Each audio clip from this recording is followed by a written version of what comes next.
Hello madam. ஏய் ஒண்ணுதான், அதான் கூப்பிடுறோம்ல. ஏய் வா வா. ஹலோ, இங்க வந்து நில்லு. வா. உன் பேர் என்ன? ஏய், பேர் தானே கேக்குறோம். ரம்யா. என்ன கோர்ஸ் அப்ளை பண்ணிருக்கா? அதான் அக்கா கேக்குறாங்கல்ல, சொல்றது இல்ல டான்ஸ் ஆடுறியா? பிபிஏ. ஏய் இரு இரு இரு இரு, நீ ஸ்ரீரங்கத்துல தானே வர? ஆமா. எப்படி மச்சான் நம்ம ஃபேஸ் ரீடிங்? இன்னிட்டடா. மச்சான் வயசுக்கு வந்துட்டியான்னு கேள. ஏய், நாங்களும் இங்க இருக்கோம், பார்த்து பேசு. டேய், மகளிர் அணிடா. ரம்யா, அப்ளிகேஷன் எப்படி பார்க்கறது? இந்தா தூப்பரா. டேய் மச்சி, யாரா அது? தெரிஞ்ச பொண்ணு மச்சி. திருச்சியில உனக்கு தெரிஞ்ச பொண்ணு? அப்பா ஃப்ரெண்டோட பொண்ணு. நீ வீட்டுக்கு போ, சாயந்தரம் நான் வீட்டுக்கு வரேன். அப்பா கிட்ட சொல்லு.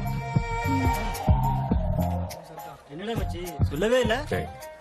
பொய் எல்லாம் அப்பப்பதான் சொல்லணும்.